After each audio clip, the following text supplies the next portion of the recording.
श्री मनु जी महाराज नैमिषारण्य में तपस्या कर रहे हैं।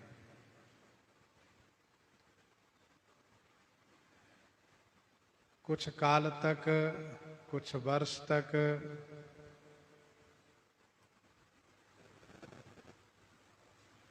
शाक फल कंद खा करके व्यतीत किए। इसके बाद 6000 वर्ष तक जल पी करके तपस्या किए और फिर 7000 वर्ष तक वायु पी करके तपस्या किए और फिर 10,000 वर्ष तक उसको भी परित्याग कर दिए। दोनों एक पांव पर खड़े रह गए।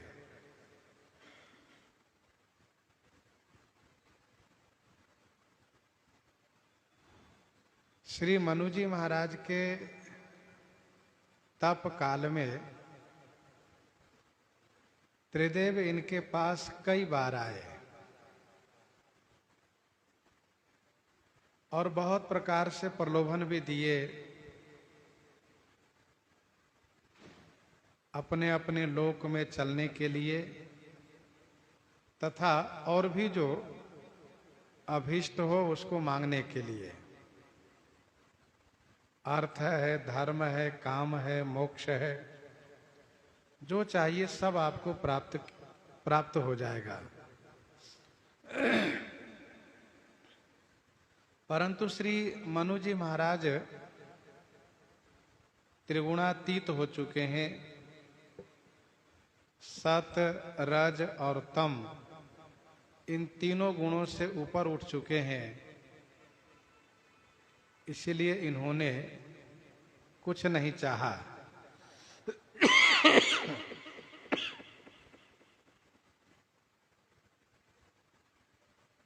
परम धीर हैं, किसी प्रकार से प्रलोभन में नहीं आए।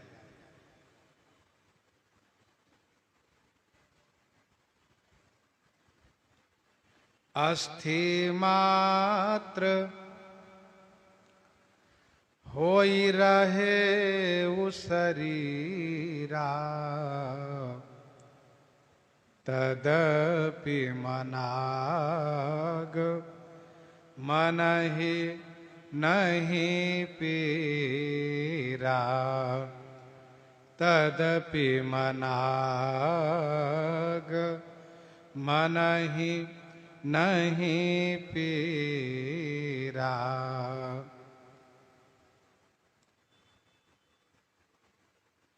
शरीर अस्थि मात्र रह गया है, केवल हड्डी रह गई शरीर में। रक्त, मांस यह सब बिल्कुल सूख गया है। तदपि मनाग मन ही नहीं पीरा। तदपि माने फिर भी, मन ही मनाग पीरा न। तदपि माने फिर भी, मन ही माने मन में, मन को, मनाग माने किंचित पीड़ा नहीं हुई।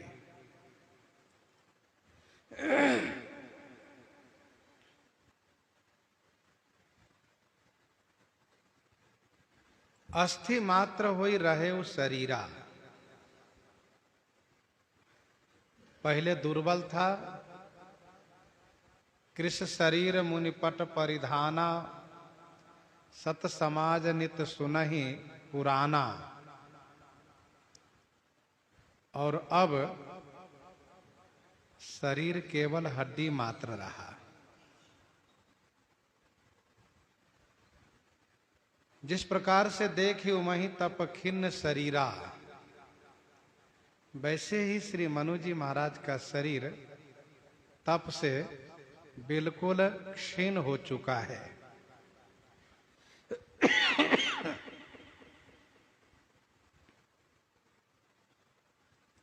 फिर भी मन को किंचित पीड़ा नहीं है, मन में किंचित पीड़ा नहीं है।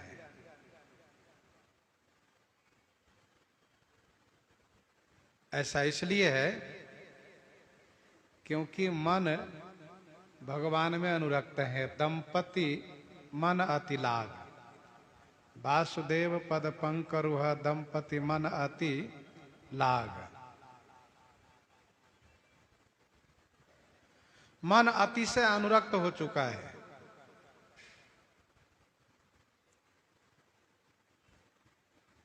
जब मन अपने पास हो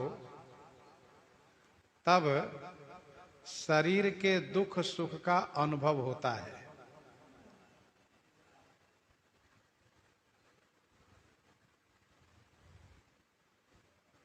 मन जब किसी और के साथ हो तो शरीर के दुख सुख का अनुभव नहीं हुआ करता है।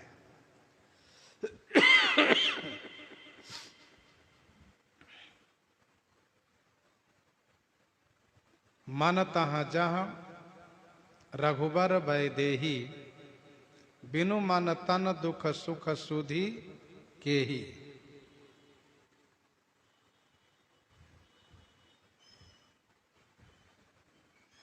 ठाकुर जी कहते हैं कि बचन काय मन मम गति जाही, बचन काय मन मम गति जाही, सपने हूँ बूझिए विपत्ति की ताही। मन से, कर्म से, वचन से जो भगवान में अनुरक्त होता है उन्हें अपने शरीर का कोई स्मरण नहीं रहता है। शरीर में क्या दुख है, शरीर को क्या सुख है, यह बिल्कुल विस्मृत हो जाता है।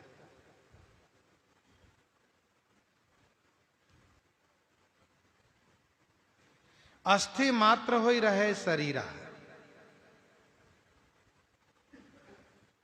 तब सतयुग का समय था और सतयुग में प्राण का निवास हड्डी में था। इसीलिए शरीर में प्राण बना हुआ है।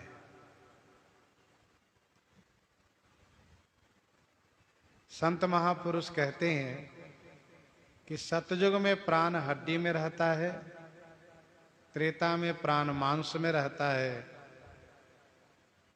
द्वापर में प्राण त्वचा में रहता है और कलयुग में प्राण अन्न में रहता है।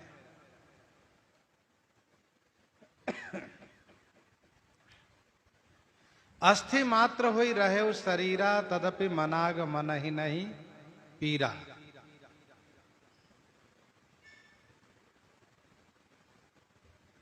प्रभु सर्वज्ञ दास निज जानी, प्रभु सर्वज्ञ दास निज जानी, गति अनन्य तापस निरपरानी, गति अनन्य तापस निरपरानी। सर्वज्ञ प्रभु तापस निरपरानी को अनन्य गति देख करके निज दास जानी, माने अपना दास जान लिए, मान लिए। प्रभु सर्वज्ञ, श्री राम जी सर्वज्ञ हैं। श्री राम जी सर्वज्ञ हैं।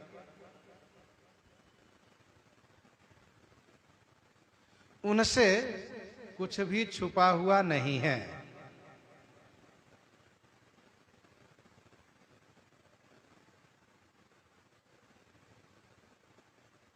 तापस निरपरानी, तपस्वी राजा रानी है।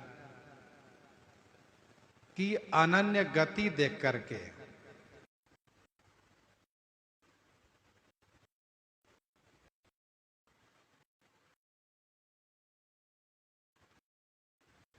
प्रभु सर्वज्ञ दास निज जानी, गति अनन्य ताप पर।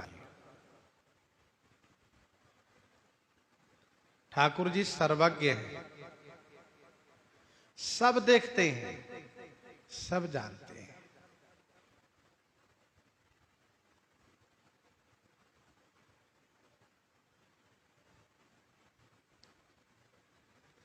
श्री समर्थ रामदास जी महाराज, जिनके शिष्य राजा शिवाजी थे, अकाल पड़ने पर गुरुजी ने उन पर कृपा की और उनसे कहा कि आप अन्न क्षेत्र चलाओ, जिससे सबका भरण पोषण हो सके।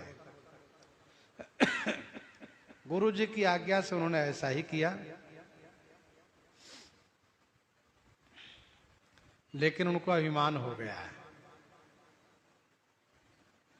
और जब अभिमान हुआ तो श्री समर्थ रामदास जी सर्वज्ञ हैं, उन्होंने जान लिया और उन्होंने कहा, यह जो शिलाखंड है इसको तोड़ो। और जैसे ही उसको तोड़ा गया, उसमें से एक जल जंतु मेढक बाहर निकला। तो श्री रामदास जी ने कहा, क्यों शिवा, इसका भरण पोषण तुम कर रहे थे क्या? तब उनकी आंखें खुल गई और उन्होंने चरण में प्रणाम करके क्षमा मांगा और कहा, मुझसे भूल हुई। कहने का अभिप्राय यह है कि जो सर्वज्ञ प्रभु हैं वह सब जान जाते हैं।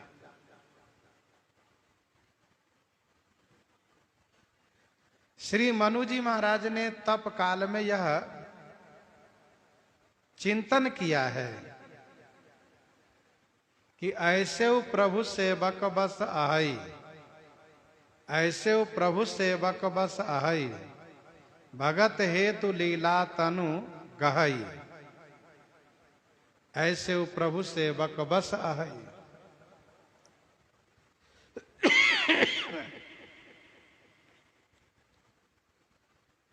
तो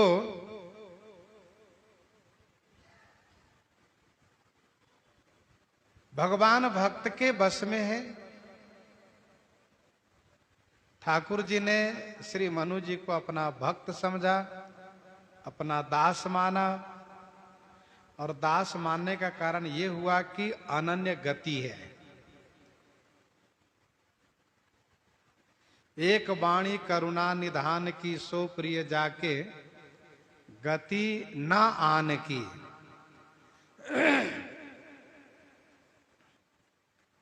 दोहावली 277 में गोस्वामी जी ने लिखा,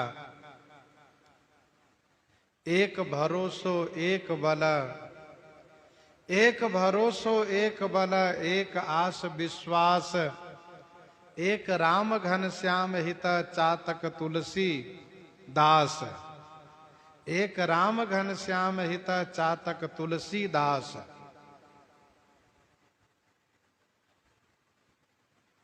अर्थात मन से, वचन से, कर्म से किसी और का आश्रय न लेना, यही अनन्य गति है। इसी को अनन्यता कहते हैं।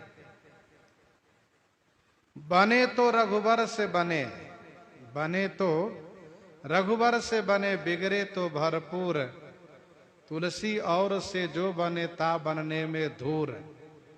मेरा बनना हो तो श्री राम जी से बने और बिगड़ना हो तो उन्हीं से बिगड़े। मुझे किसी और की आशा नहीं करनी है। इसी को अनन्यता कहते हैं।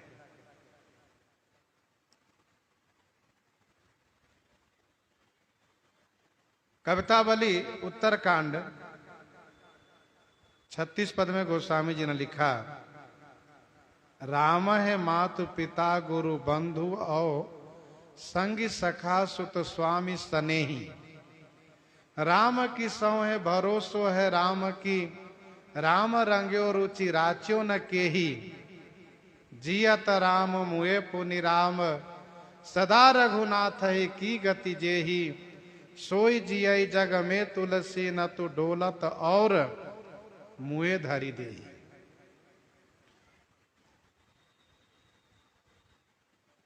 जियत राम मुए पुनि राम, जिंदा है तब भी श्री राम जी के भरोसा, मर गए तब भी श्री राम जी की भरोसा। जैसे चातक कभी भी स्वाति जल को छोड़ करके किसी से भरोसा आशा नहीं करता है। तो जियत राम मुए पुनि राम, सदा रघुनाथ है की गति जी।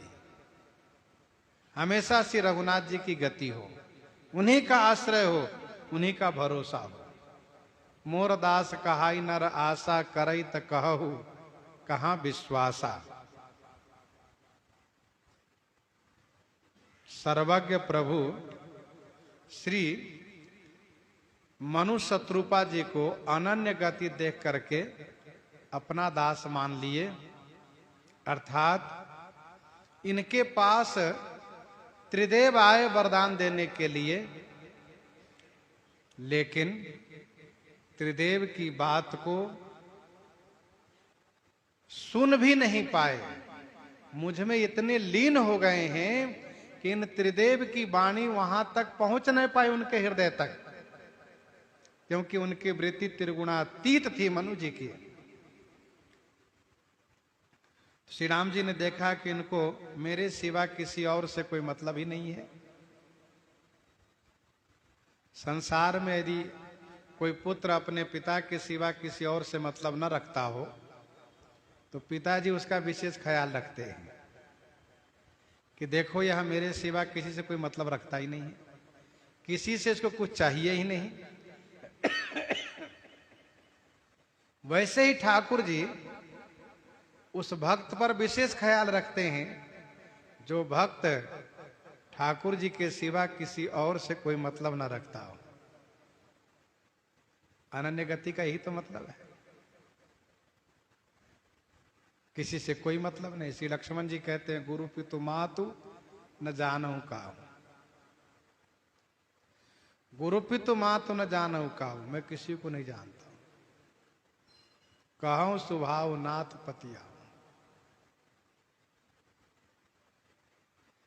तब तो ये हुआ कि आप बड़े नास्तिक हो, किसी को नहीं जानते मानते हो।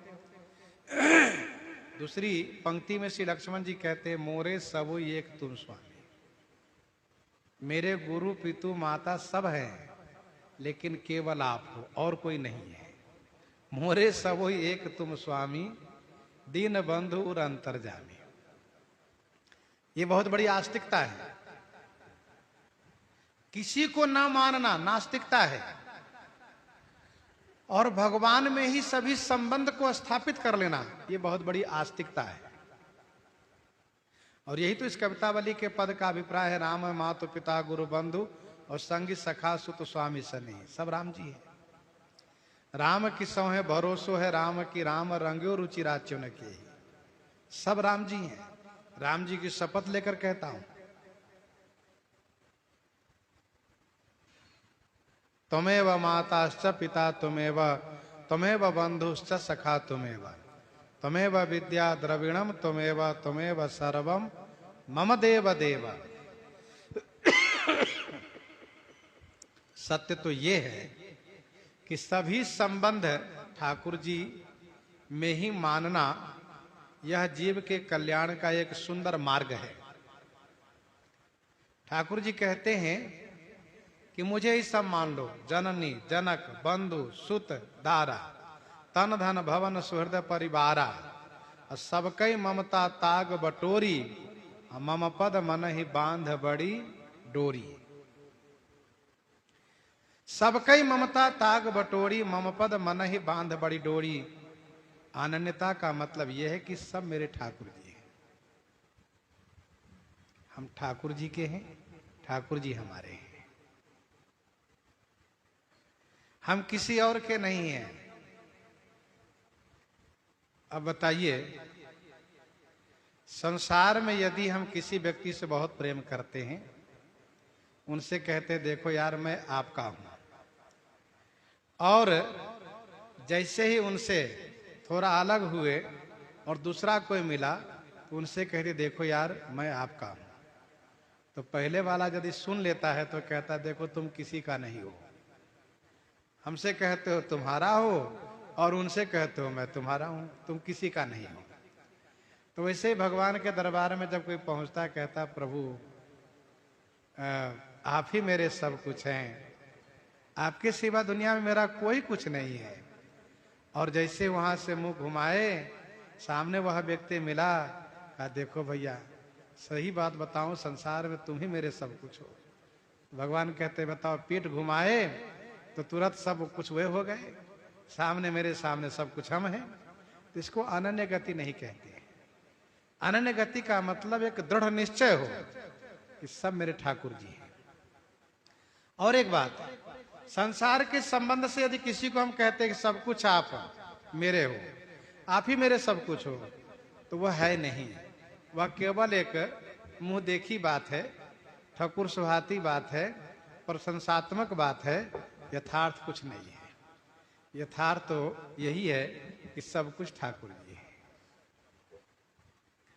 प्रभु सर्वज्ञ दास निज जानी, गति अनन्य तापस निरपरानी।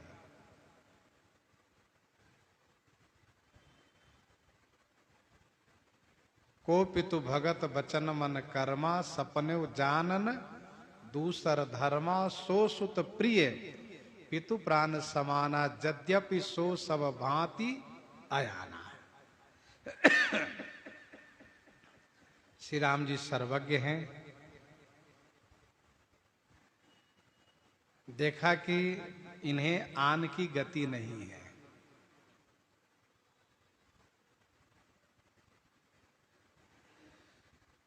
श्री मनु जी महाराज में वास्तव में प्रबल वैराग्य है। जो कहा गया है, कहिए तात सो परम विरागी, तृण सम सिद्धि तीन गुण त्यागी। मनु जी महाराज ने 3 गुण की सिद्धि को तिनके के समान परित्याग किया है। भगवान विष्णु जी की प्राप्ति यह सत्व गुण की सिद्धि है। भगवान ब्रह्मा जी की प्राप्ति यह रजोगुण की सिद्धि है। भगवान शिव जी की प्राप्ति यह तमोगुण की सिद्धि है। श्री मनु जी महाराज ने तीनों गुण की सिद्धि को तिनके के समान परित्याग किया है। इसीलिए ठाकुर जी ने, जो परम प्रभु हैं, उन प्रभु ने इनको अपना दास समझा। भगवान इस संसार में बहुत खिलौना दिए हैं। जीव जिस खिलौने में मगन हो जाए वही ठीक है। जब भगवान यह देखते हैं कि यह किसी खिलौने में नहीं खुश होने वाला है, इसको केवल हम ही चाहिए, तो फिर भगवान को उनकी ओर विशेष ध्यान देना पड़ता है और ये कहना पड़ता है कि तुम सारिखे संत प्रिय मोरे, धरव देह नहीं आन निहोरे। जैसे एक माता जी अपने उस बच्चे के लिए, बालक के लिए तमाम खिलौने लेकर रखती हैं। जब वह रोता है तो मैया उसको झुनझुना पकड़ा देती है, तो बच्चा जो है झुनझुना को फेंक देता है। फिर इसके बाद मैया और खिलौना पकड़ाती है, हाथी घोड़ा तमाम खिलौने उनके सामने रखती है। वो बच्चा क्या करता है, सभी खिलौने को लात से, हाथ से मार मार के दूर भगा देता है, दूर फेंक देता है और केवल रोता ही है केवल। तो मैया समझ जाती है इसको कोई खिलौना नहीं चाहिए, इसको केवल मैया चाहिए।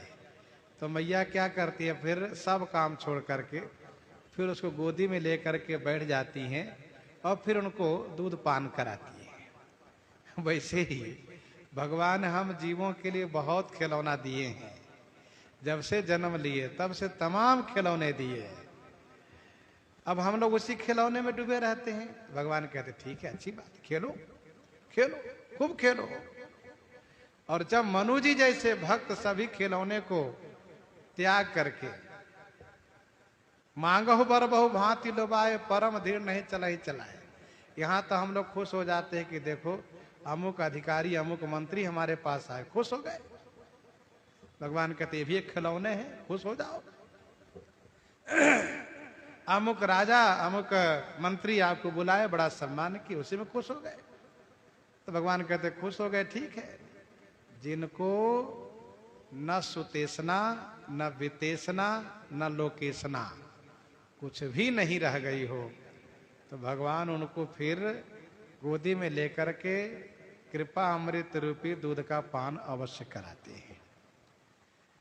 तो प्रभु सर्वज्ञ दास निज जानी, गति अनन्य तापस निरपरानी, अनन्य गति वाले हैं। मागु मागु बर भई नभ बानी, परम गंभीर कृपामृत सानी। मागु मागु बर भय नभ बानी, परम गंभीर कृपामृत सानी।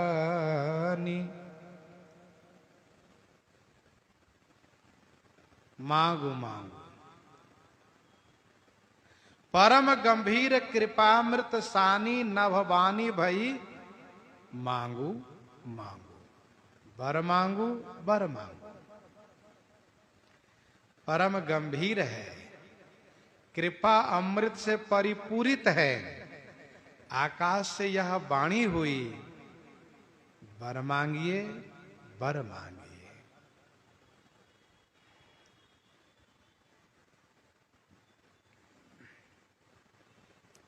नभ का मतलब साकेत से अर्थ लगाना चाहिए।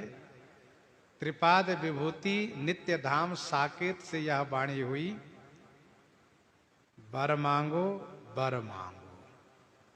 2 बार आवाज आई, मांगो मांगो। मनु शत्रुपा 2 हैं, 2 बार आवाज आई।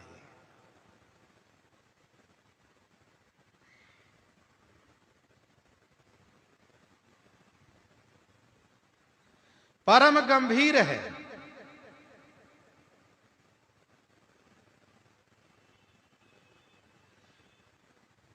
प्रश्न ये उठता है कि जब भगवान श्री राम जी सर्वज्ञ हैं, प्रभु सर्वज्ञ दास निज जानी, तो फिर वर मांगने के लिए क्यों कहा? प्रकट हो गए होते। क्योंकि मनु जी का मनोरथ है, देखे हम स्वरूप भरी लोचन, हम नेत्र भर करके दर्शन करना चाहते, तो प्रकट हो जाते। मांगने के लिए क्यों कहा? तो इसका समाधान यह है कि मनु जी स्वयं यह स्पष्ट करेंगे कि मुझे कौन सा रूप दर्शन करना है। क्योंकि ब्रह्म अरूप है, ब्रह्म का कोई रूप नहीं है।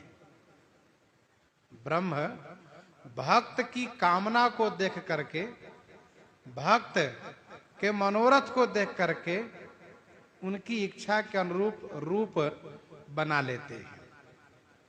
भगवती श्रुति कहती हैं, उपासका नाम कार्यार्थ ब्रह्मणो रूप कल्पना। उपासका नाम कार्यार्थ ब्रह्मणो रूप कल्पना। ब्रह्म रूप की कल्पना करते हैं उपासकों के कार्यार्थ। उपासक जैसा रूप चाहते हो उसी रूप में भगवान दर्शन देते हैं। और इसका सबसे बड़ा प्रमाण है मानस जी में ही, मिथिला जी के स्वयंवर भूमि में, जाकी रही भावना जैसी प्रभु मूर्ति तिन्ह देखी तैसी। जिसकी जैसी भावना थी भगवान की मूर्ति वैसी ही दिखाई पड़ी। यही है भगवान की विशेषता कि जो जिस रूप में देखना चाहें उसी रूप में उनको दिखा देते हैं। इसीलिए भगवान ने कहा वरदान मांगिए, वरदान मांगिए। दूसरा कारण यह भी है कि इनके पास त्रिदेव आए थे, और हम भी जब चले जाएंगे तो उनको संदेह होगा कि परम प्रभु यही है कि कोई और है, परम प्रभु यही है कि कोई और है। इसीलिए पहले अपनी वाणी का प्रभाव उनमें छोड़ते हैं, पहले अपनी वाणी का प्रभाव उनमें छोड़ते हैं। वाणी के प्रभाव से श्री मनु शत्रुपा हृष्ट पुष्ट हो जाते हैं, और फिर वे दर्शन की अभिलाषा करते हैं। तीसरा भाव यह भी है कि एकदम से भगवान यदि प्रकट हो जाते और इतना अधिक इनको आनंद होता, इतना अधिक हर्ष होता कि उस हर्ष के मारे अपने आप को संभाल नहीं पाते, क्योंकि जीव बहुत खुशी और बहुत दुखी को सहन नहीं कर पाता है। बहुत खुशी होगी तो भी उसकी मृत्यु का भय रहता है, और बहुत विषाद होगा तब भी उसकी मृत्यु का भय रहता है।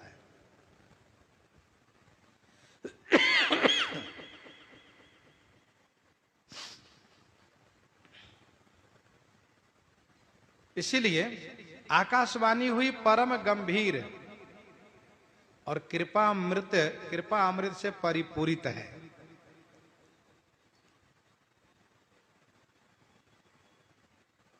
त्रिदेव इनके पास आए हैं, फिर भी मनु जी महाराज त्रिदेव की बात सुन नहीं पाए, और उनके कहने से अपनी उस साधना से विरत नहीं हो पाए, उसी साधना में लगे हुए रह गए, साधना से हट नहीं पाए। इसलिए आकाशवाणी हुई।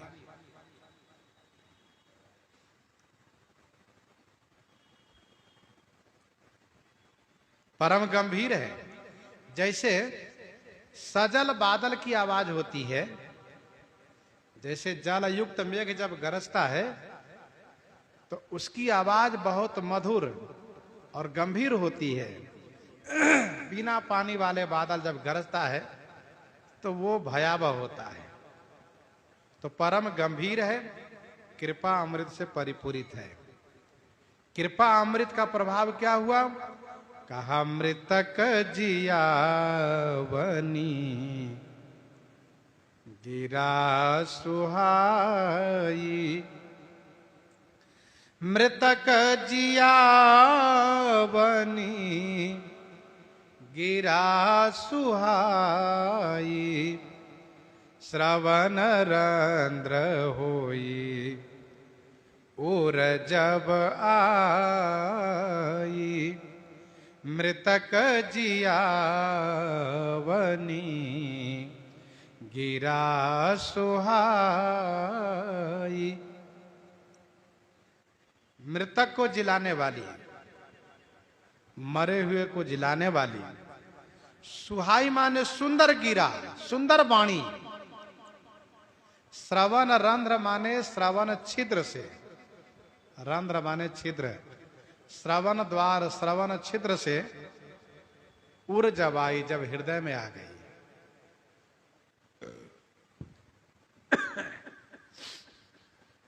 मृतक जियावन गिरा सुहाई, श्रवण रंध्र हुई उर जवाई।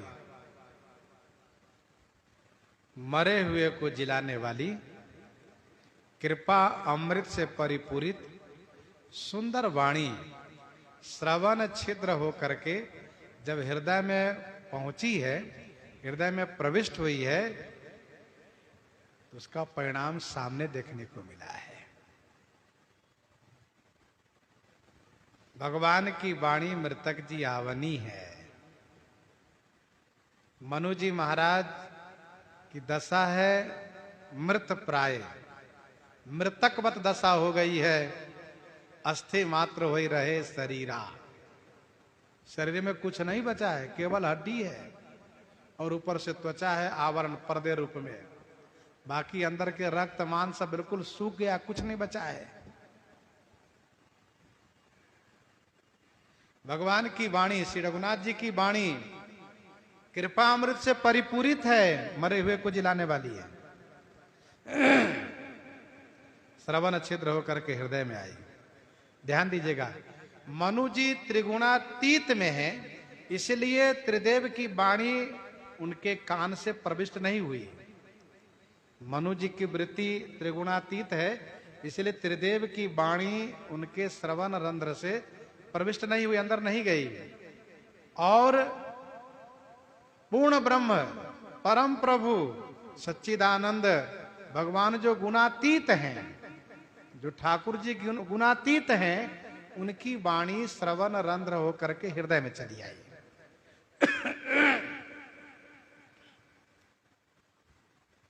और उस वाणी का प्रभाव यह हुआ कि देखते देखते हृष्ट पुष्ट तन भये सुहाये, मानहु अबहि भवन ते आये। हृष्ट पुष्ट तन भये सुहाये, मानहु अबहि भवन ते आये। तन हृष्ट पुष्ट हो गया। हृष्ट पुष्ट माने मोटा ताजा हो गया। हृष्ट पुष्ट माने मोटा ताजा। सुहाय माने सुंदर हो गया। मानो अबहि भवनते आए, मानो अभी अभी भवन से आए हैं, घर से आए हैं, ऐसा शरीर हो गया। भगवान को पाने के लिए इन्होंने अपने शरीर को सुखा दिया, शरीर का प्रवाह नहीं किया, तो भगवान ने कृपा करके एक पल के अंदर, एक मिनट के अंदर शरीर को पूर्ववत बना दिए। मनु जी को अब लगा कि जो एक पल में शरीर को पूर्ववत बना दिए, आहा, वही तो है परम प्रभु, जिनकी वाणी में इतना सामर्थ्य है। देखो, शरीर को सुखाने में हजारों साल लगा और मोटा ताजा करने में उनको एक पल भी नहीं लगा, तुरंत हरा भरा कर दिए। ये परम प्रभु का प्रभाव है। हृष्ट पुष्ट तन भय सुहाए, मानहु अबहि भवन ते आए। 23,000 वर्ष संख्या में है, 23,000 वर्ष संख्या में है। और 5,000 वर्ष और हम मान लेते हैं, यदि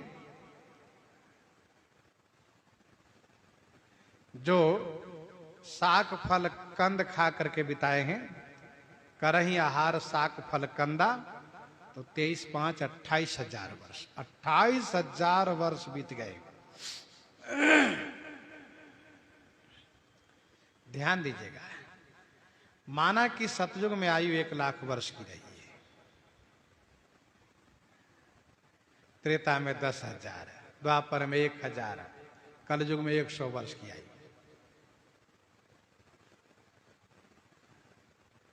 फिर भी ये मनु जी महाराज हैं, ये मनु जी महाराज हैं, इनके लिए 1,00,000 वर्ष समय सीमा मान्य नहीं है, क्योंकि जब मनु पद पर रहे हैं तो 71 चतुर्युगी से अधिक कार्यकाल तो इनका रहा है। सभी मनु का कार्यकाल 71 चतुर्युगी से कुछ अधिक समय तक रहता है, 71 चौकरी, जबकि कलयुग की ही आयु है 4,32,000 वर्ष। और 17,28,000 वर्ष सतयुग की आयु है। तो जरा सोचिए कि जहां कलयुग की आयु 4,32,000 वर्ष है, द्वापर की आयु 8,64,000 वर्ष है, त्रेता की आयु 12,96,000 वर्ष है। सतयुग की आयु 17,28,000 वर्ष है। एक चौकरी हुई है। ऐसे 71 चौकरी से अधिक। तब इनके लिए युग के अनुसार आयु की सीमा नहीं है। इस बात को ध्यान में रखिएगा, तो मन में संशय नहीं होगा इतने वर्ष तक कैसे जिंदा रह गए। त्रेता में एक आयु का विधान था 10,000 वर्ष की आयु का विधान ये था। और श्री चक्रवर्ती महाराज दशरथ जी को जब श्री राम जी पुत्र रूप में प्राप्त होते हैं तभी उनकी आयु 60,000 वर्ष बीत गई होती है। खष्टि वर्ष सहस्रानि जातस्य मम कौशिका, ऐसा श्रीमद् वाल्मीकि रामायण में श्री महर्षि विश्वामित्र जी से श्री चक्रवर्ती जी कहते हैं। तो विशिष्ट लोगों के लिए, बड़े लोगों के लिए आयु की सीमा उस रूप में नहीं है, लेकिन सामान्यतया आयु की सीमा होती है। 28,000 वर्ष सुनकर के बड़ा आश्चर्य होता है। ये कोई बहुत बड़ी बात इनके लिए नहीं है। जिन्होंने 71 चतुर्युगी तक अपने मनुपद का धर्म निर्वहन किया है, मनुपद पर रह करके, उनके लिए 28,000 वर्ष बीतना कोई बड़ी बात हो रहे हैं। लेकिन अब हम लोगों के लिए सुन करके तो बड़ा आश्चर्य होता ही है।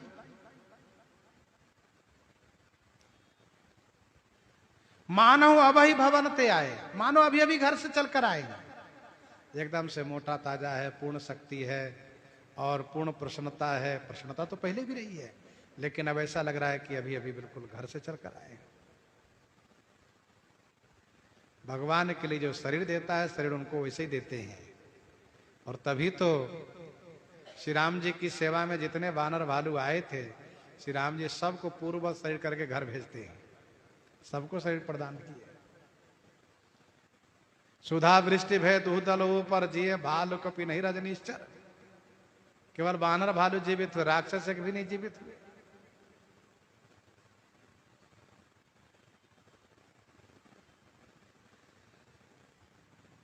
श्रवण सुधा सम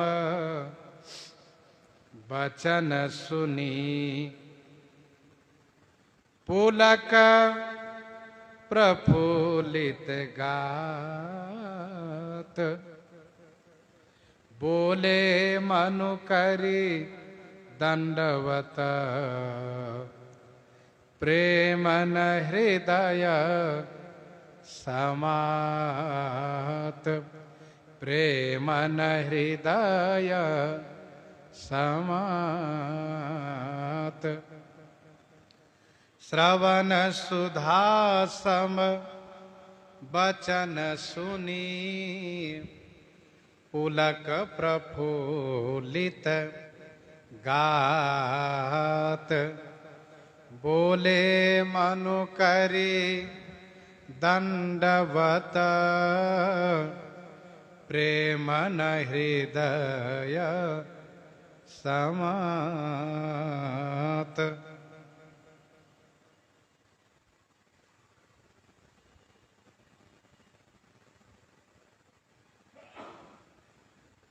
श्रवण सुधा सम वचन सुनी। श्रवण माने कान के लिए, सुधा माने अमृत के समान वचन सुन करके श्री मनु शत्रुपा जी का गात माने शरीर पुलक से प्रफुल्लित हो उठा। पुलक प्रफुल्लित गात, पुलक से प्रफुल्लित हो उठा, अर्थात पूर्ण रूप से शरीर रोमांचित हो उठा। सभी रोए खड़े हो गए, शरीर खिल गया फूल की तरह। तब मनु दंडवत करी बोले। श्री मनु जी महाराज साष्टांग दंडवत प्रणाम करके बोले, प्रेम न हृदय समात। प्रेम हृदय में समा नहीं रहा है। प्रेमाश्रु और पुलकावली के द्वारा वह प्रेम आलोकित हो रहा है, प्रकट हो रहा है।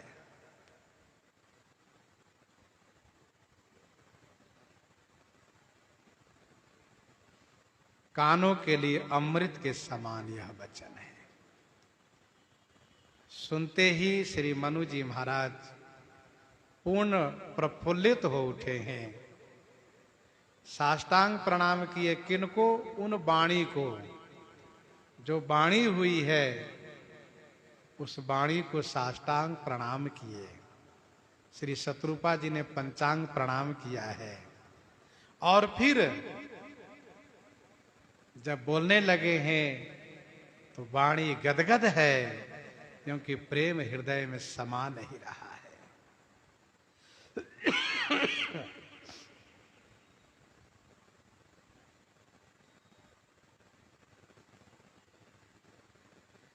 इस प्रसंग में 3 का अद्भुत संयोग है। 3 अवस्था के बाद तप में गए। 3 अवस्था के बाद तप में गए। चौथे पन में जिस तीर्थ में गए उस तीर्थ का नाम भी 3 अक्षर से है, नैमिष। तीर्थवर नैमिष विख्याता। अब ये 3 अक्षर के तीर्थ है नैमिष। एक एक अक्षर का अर्थ आप विचार करें तो नय माने नीति वाली अवस्था, नय माने नीति वाली अवस्था, मी माने मिश्रित अवस्था, और ख माने खेल कूद वाली अवस्था। नय माने नीति वाली अवस्था, मी माने मिश्रित अवस्था, ख माने खेल कूद वाली अवस्था। इन तीनों अवस्था के बाद चौथी अवस्था में तपस्या गए, तपस्या करने गए हैं। जिस नदी में स्नान किए उनका भी नाम 3 अक्षर से, गोमती। गोमती। गो माने कर्म इंद्री और ज्ञान इंद्री। गो माने कर्म ज्ञान इंद्री और मति माने बुद्धि। 3 ये भी हो गए।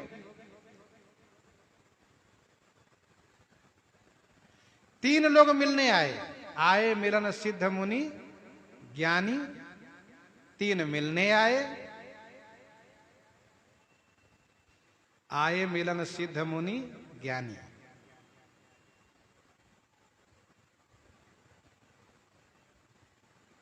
और 3 काम करते हैं। 3 काम करते हैं। सत समाज नित सुनहि पुराना, एक। दूसरा, 12 अक्षर मंत्र पुनि जपहि सहित अनुराग। और तीसरा, सुमिरहि ब्रह्म सच्चिदानंदा। सुमिरहि ब्रह्म सच्चिदानंदा। ये 3 काम करते हैं और 3 ही आहार लेते हैं। करहि आहार साग फल कंदा। करहि आहार साग फल कंदा।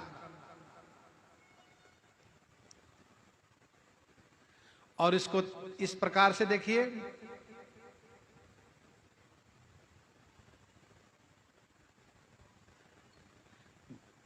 बारी आधार मूल फल त्यागे। जल लिए और फिर इसके बाद वायु लिए। संवत सप्त सहस्र पुनि रहे समीर आधार।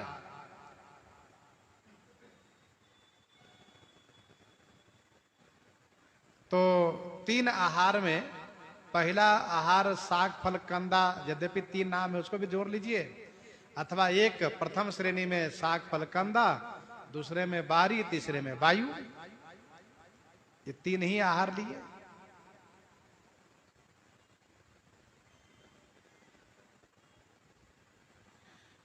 तप का काल भी 3 है।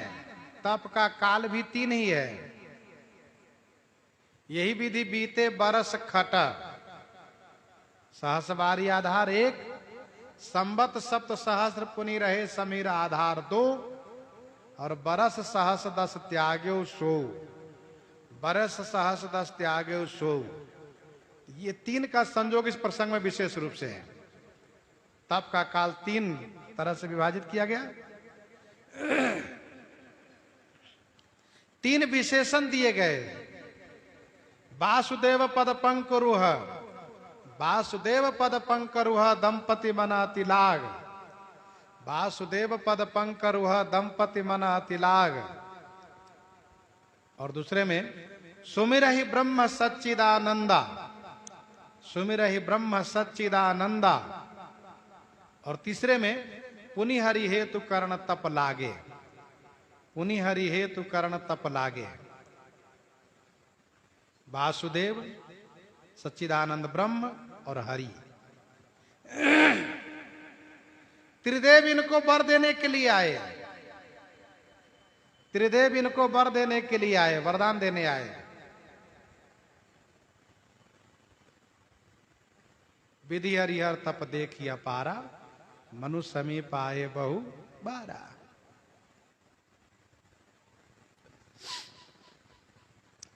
तीन बार इन्होंने वरदान मांगा है, तीन बार इन्होंने वरदान मांगा है।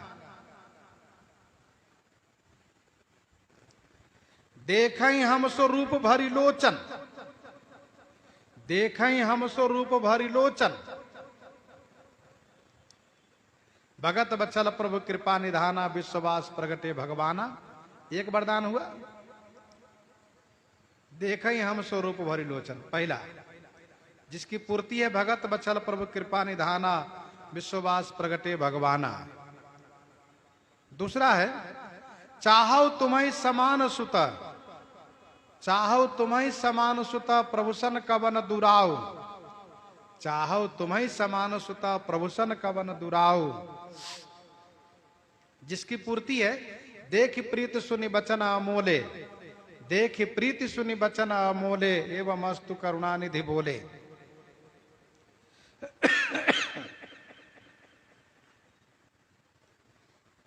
और तीसरा है सुत विषयिक तब पद रति हो, सुत विषयिक तब पद रति हो, मोहि बड़ मूढ़ कहे किन को, असबर मांगी चरण गही रहे, एवं अस्तु करुणानिधि कहे।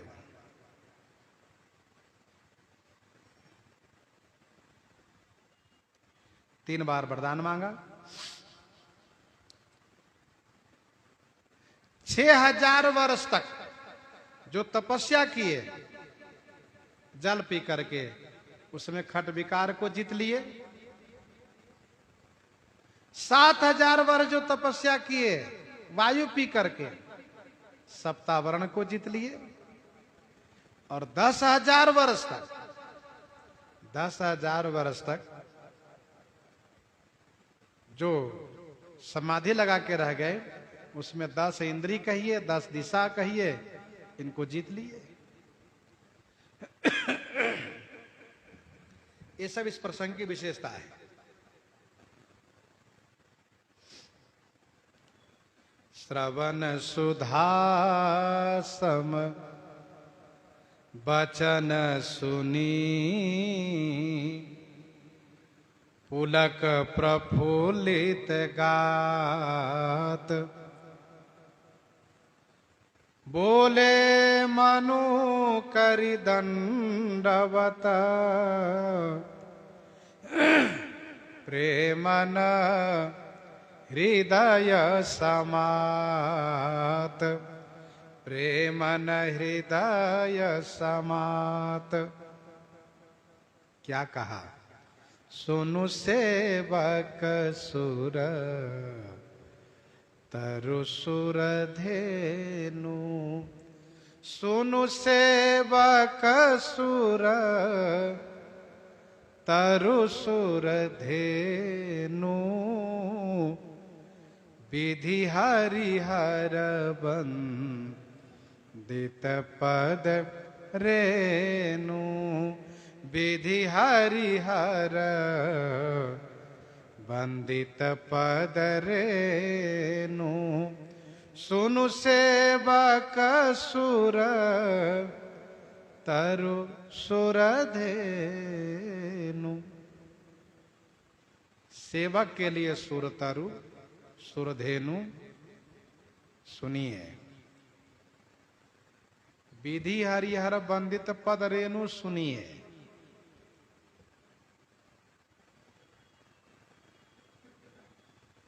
सेवत सुलभ सकल सुखदायक सुनिए। प्रणत पाल सचराचर नायक सुनिए।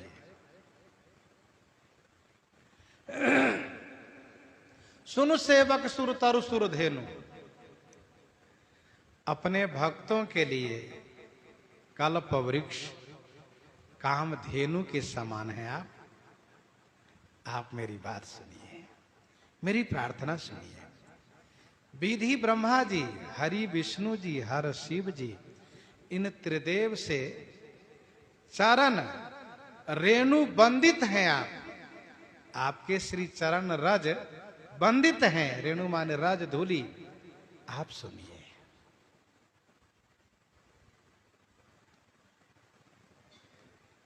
मनु जी ने पहले शब्द में यह कहा कि सुनु सेवक सुरतरु। हे सेवक सुरतरु। मनु जी के मन में बात आई कि सुरतरु तो जड़ है, जहां होता है वहीं जाना पड़ता है, और हम वहां तो जाने योग्य है नहीं, जा सकते नहीं। फिर से कहा सुरधेनु सुनिए। सुरधेनु मतलब कामधेनु। कामधेनु स्वयं चल करके पहुंच जाती है। सुरतरु जड़ है, कामधेनु चेतन है। सुरतरु पुल्लिंग है, कामधेनु स्त्रीलिंग है। दोनों मनोरथ को देने वाले हैं, दोनों अभिष्ट को पूरा करने वाले हैं। कल्प वृक्ष भी मनोरथ पूरा करते हैं, कामधेनु भी पूरा करती है। जो चाहिए अर्थ धर्म काम की प्राप्ति ये दोनों कराते हैं। मनु जी महाराज कहते हैं आप अपने भक्तों के लिए कल्प वृक्ष और कामधेनु दोनों हैं।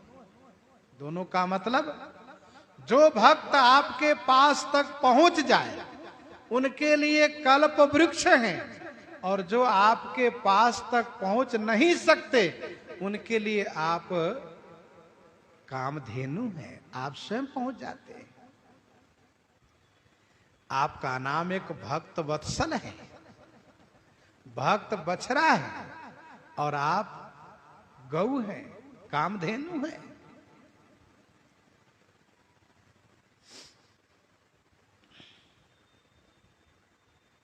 कुछ संतों ने कहा श्री मनु शत्रुपा दो है, इसलिए दो विशेषण दिए। सुन सेवक सुरतरु सुरधेनु। मनु जी ने कहा सुरतरु, शत्रुपा जी ने कहा सुरधेनु। क्योंकि आगे 7वीं चौपाई में गोस्वामी जी ने कहा कि दंपति वचन परम प्रिय लागे। 7वीं चौपाई में है दंपति वचन परम प्रिय लागे। तो दोनों के सम्मिलित वचन हैं, क्योंकि दोनों का सम्मिलित तप है, दोनों का सम्मिलित प्रणाम है, दोनों का सम्मिलित वचन है, ऐसा मानना चाहिए।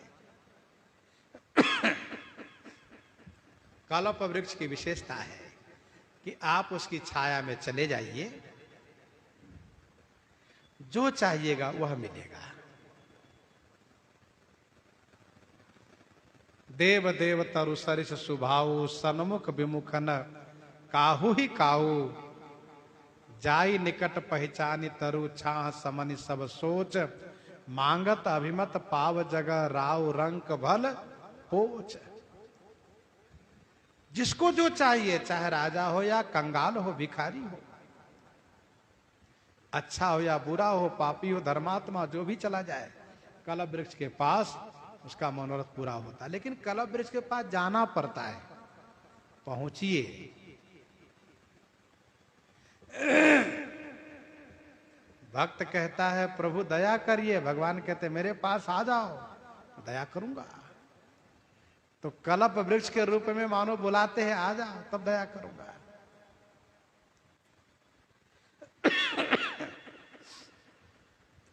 भगवान कामधेनु है, परंतु कामधेनु की विशेषता एक ये है कि उनकी सेवा करिए आप, वे फिर प्रसन्न हो जाएंगे, तब मनोरथ पूरा करेंगे। और कल्प वृक्ष में ऐसी कोई बात नहीं कि सेवा करिए तब वे प्रसन्न होंगे। चेतन है कामधेनु, उनकी सेवा करनी पड़ेगी। सुन सेवक सुर तरु सुर धेनु, सबसे बढ़िया बात यह है कि जो भगवान तक पहुंचे उनके लिए कल्प वृक्ष है, जो उनके पास तक नहीं पहुंचे उनके लिए कामधेनु है। मनु जी मानो ये कहना चाहते हैं कि हम आपके पास जा नहीं सकते, आना तो आप ही को पड़ेगा। आपकी वाणी आ गई है, अब आपको आ जाइए प्रभु। विधि हरिहर बंदित पद रेणु, आपके चरण रज त्रिदेव से बंदित है। देखे शिव विधि विष्णु अनेका, देखे शिव विधि विष्णु अनेका, अमित प्रभाव एक ते एका, बंदत चरण करत प्रभु सेवा, बंदत चरण करत प्रभु सेवा। ये सब प्रभु की चरणों में वंदना करते हैं और सेवा करते हैं। अमित प्रभाव एक देगा। तो बंदत चरण करत प्रभु सेवा, सेवा विविध वेश देखिए सब देवा।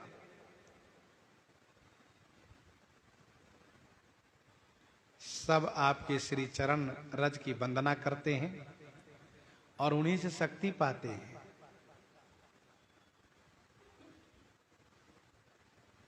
जाके बल बिरंची हर ईसा, जाके बल बिरंची हरि ईसा, पालत सृजत हरत दस सीसा।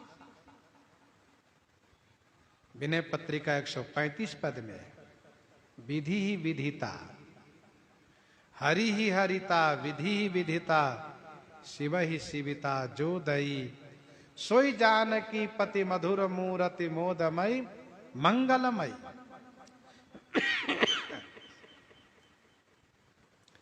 सेवत सुलभ सकल सुखदायक,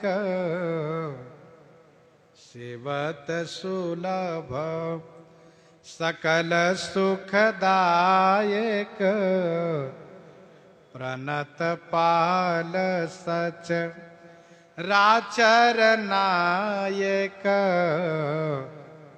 प्रणत पाल सचराचर नायक। सेवत सुलभ सकल सुखदायक, प्रणत पाल सचराचर नायक। सेवा करने सुलभ है आप, सेवा करने में सुलभ हैं। सकल सुखदायक माने समस्त सुख को देने वाले हैं आप। प्रणत पाल सचराचर नायक, प्रणत पाल माने शरणागत के पालक हैं। सचराचर नायक, सचराचर माने सचर अचर अर्थात चेतन जड़ सबके नायक हैं, सबके अधिपति हैं। सेवत सुलभ सकल सुखदायक, प्रणत पाल सचराचर नायक। सेवा करने में सुलभ है, आपकी सेवा बहुत सुलभ है।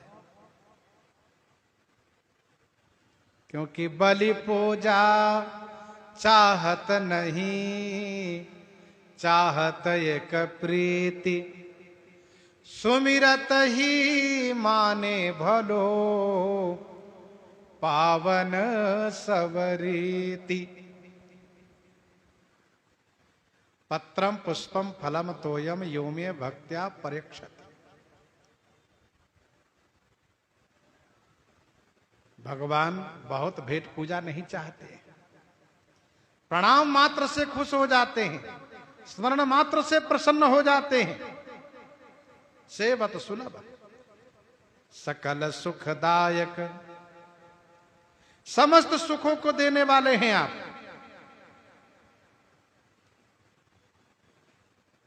प्रभु कौतुकी प्रणत हितकारी, सेवत सुलभ सकल दुख हारी।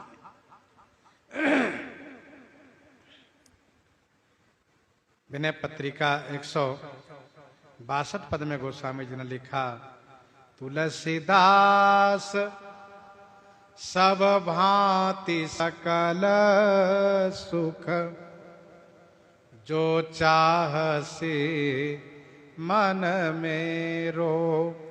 तुलसीदास सब भांति सकल सुख, जो चाहसी मन मेरो। तो भजु राम काम सब पूरन, करहि कृपा निधि तेरो।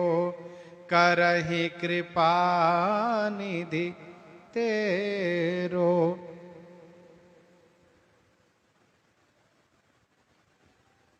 जो समस्त सुख देने वाले, लोक सुख परलोक सुख, जो सुख चाहिए सब सुख देने वाले।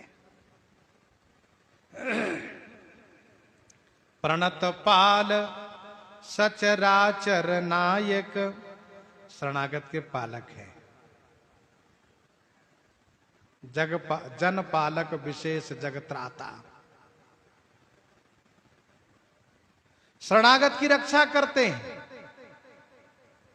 विशेष रूप से। शरण गए प्रभुताहुन त्यागा, विश्वद्रोह कृत अघजहि लागा।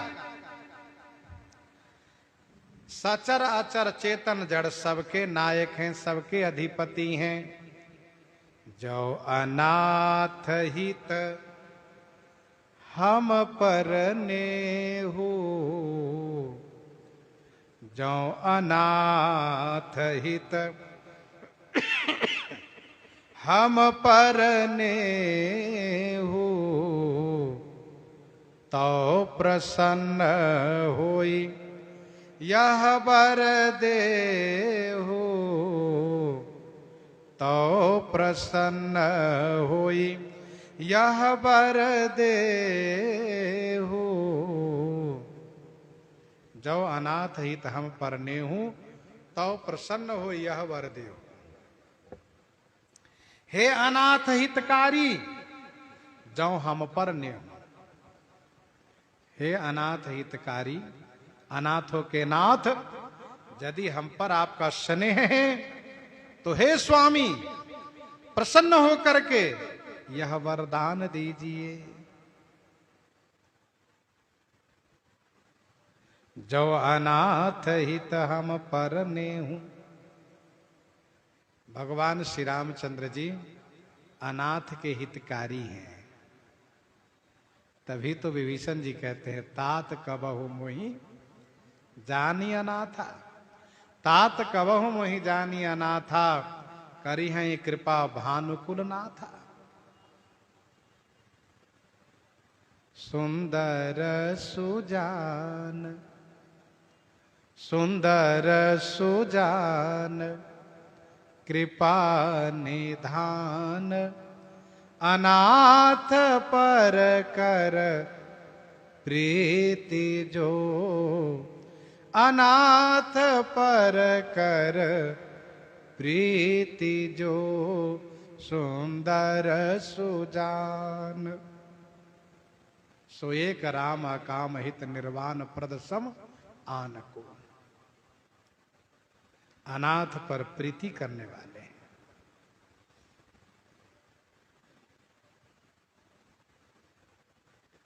हम शब्द बहुवचन है, अर्थात हम पर यदि आपका स्नेह है तो हे अनाथ हितकारी, सचमुच हम अनाथ हैं। आपके बिना हम अनाथ हैं। हे नाथ, हे स्वामी, आपके बिना हम अनाथ हैं।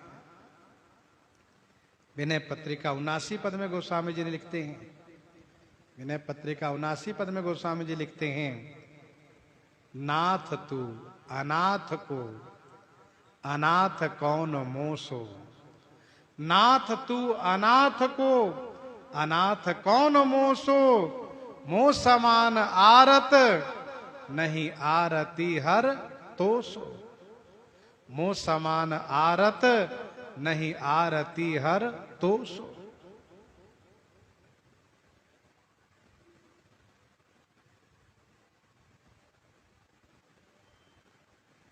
जब अनाथ हित हम पर नेहू, तो प्रसन्न हो यह वर देहू। प्रभु, यह मनु आपका दर्शन चाहता है। ठाकुर जी ने कहा, आपको मेरा दर्शन चाहिए? किसी रूप के बारे में तो बताओ, कौन से रूप का दर्शन चाहिए, क्योंकि मैं तो अरूप हूं। तो मनु जी कहते हैं कि मैंने देखा तो नहीं, सुना जरूर है, सुना जरूर है कि शिव जी के मन में आप निवास करते हैं, कागभूषुंडी जी के मन मानस में हंसवत विराजते हैं। तो ठाकुर जी ने कहा, हम भी आपके मन में प्रकट हो जाते हैं तब? कहा, नहीं नहीं, ऐसा नहीं कीजिएगा। उन लोगों के मन में भले आप रहते हैं, लेकिन हम शुरू से ही निश्चय किए हैं, देखिए नयन परम प्रभु सोई। इसलिए मनु जी ने आगे कहा कि देखे हम सो रूप, जो शिव जी के मन में विराजते हैं, जो कागभूषुंडी जी के मन में विराजते हैं, हम वह रूप अपने इस नेत्र से देखना चाहते हैं। अब आप कृपा कर दीजिए। तो श्री रघुनाथ जी जैसे इनके सामने प्रकट होते हैं, सो दर्शन आगे करेंगे। प्रसंग को यहीं पर हृदयांगम करते हुए आइए श्रवण करते हैं श्री भक्तमाल जी से।